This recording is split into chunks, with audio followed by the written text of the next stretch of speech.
Hello. അപ്പോൾ നമ്മളുണ്ട് ഇന്നത്തെ പരിപാടി എന്താണെന്ന് വെച്ചാൽ മോൻ്റെ സൈക്കിളുണ്ട്, അത് കംപ്ലൈൻ്റ് ആയി കേടായിപ്പോയി, ഉറുമ്പ് പിടിച്ചിന്. അപ്പോൾ എന്താ കാട്ടുക, അപ്പോൾ പറഞ്ഞാൽ നമുക്കത് വിൽക്കാമെന്ന് പറഞ്ഞു. അപ്പോൾ വിൽക്കാൻ പറഞ്ഞപ്പോൾ കുറച്ച് സാധനങ്ങൾ കൂടി പെറുക്കി കൂട്ടി ഞങ്ങൾ സാധനങ്ങൾ കൊണ്ട് പോകാനുള്ള പരിപാടിയിലായിരുന്നു.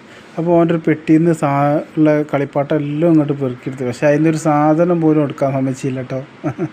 അപ്പോൾ അത് അതേപോലെ തന്നെ പെട്ടിക്ക് ഇട്ടിട്ടോ. അപ്പോൾ നോക്കുമ്പോൾ ഞാൻ ഇന്ത്യയിൽ കുറച്ച് ചില്ലറ സാധനങ്ങളൊക്കെ ഉണ്ട്. അപ്പോൾ നോക്കുമ്പോൾ നമ്മൾ ബൈക്കിൻ്റെ പഴയ ഹെഡ് ലൈറ്റ് ചെയ്ത് ഒന്ന് 3 മാറിയിരുന്നു. അപ്പോൾ അതിൻ്റെ എന്തോ ഷോർട്ടേജ് ചെയ്യുന്നത് അതൊക്കെ ക്ലിയർ ചെയ്തിരുന്നു ബൈക്കിന്. നമ്മുടെ അടുത്ത് കൂടുതലുണ്ട്. പിന്നെ കടയിൽ ചെന്നപ്പോൾ ആക്കിയുടെ ചെന്നപ്പോൾ നമ്മുടെ അടുത്ത് കൂടുതൽ വയറുകളുണ്ട്. വയറൊക്കെ നമ്മൾ പെറുക്കി കൂട്ടിയിട്ടുണ്ടായിരുന്നു. നമ്മൾ സൈക്കിൾ ഇതാകെ കിടക്കുന്നത് അവിടെ എത്തിയപ്പോൾ അവന് അത് ഓരോന്ന് കണ്ടപ്പോൾ അത് വേണം ഇത് വേണം. ഓൻ അവിടെ നിന്ന് തപ്പി കുറിക്കി എന്തൊക്കെ എടുത്ത്. പിന്നെ നോക്കിയപ്പോൾ ഒരു കസേര കണ്ട്, ചെറിയ കസേര, ഇതുവരെ വാങ്ങിയിട്ടില്ല കസേര. അപ്പോൾ ഓൻ അതിന് ഒന്ന് എടുക്കണം. അപ്പോൾ അങ്ങനെ എടുത്ത് അപ്പോൾ ഒരു 500 റുപ്യ കയ്യിൽ തന്ന് കസേര എടുത്ത് ഞങ്ങൾ പോകുന്നത്. അപ്പോൾ നല്ല ചൂടല്ലേ. അപ്പോൾ നോക്കുമ്പോൾ ഫ്രിഡ്ജിൽ ഇതാ മുന്തിരി ഉണ്ട്.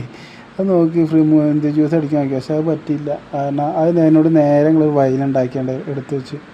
പിന്നെ ഞങ്ങൾ നേരെ കോഴിക്കോട് ബീച്ചിൽ പോയി ഒന്ന് കറങ്ങി പോരാഴ്ച. അപ്പോൾ ഞാനും വൈഫും മോനും കൂടെ ഒന്ന് പോയി വന്ന്. എനിക്ക് അവിടെ എത്തിയാൽ കിട്ടേണ്ട ഒരു സാധനം കേട്ടോ അത് ഈ കല്ലുമ്മക്കായ ഇത് ചായയും. അത് 3:30 എടുത്ത്. നല്ല വെയിലായിരുന്നു. പക്ഷേ ഞങ്ങൾ ബീച്ചിൽ കണ്ട് അങ്ങോട്ട് ഇറങ്ങിയിട്ടില്ല. എന്നാലും ഒന്ന് ഞാനും മോനൊക്കെ ഇങ്ങനെ കറങ്ങിയാണ്.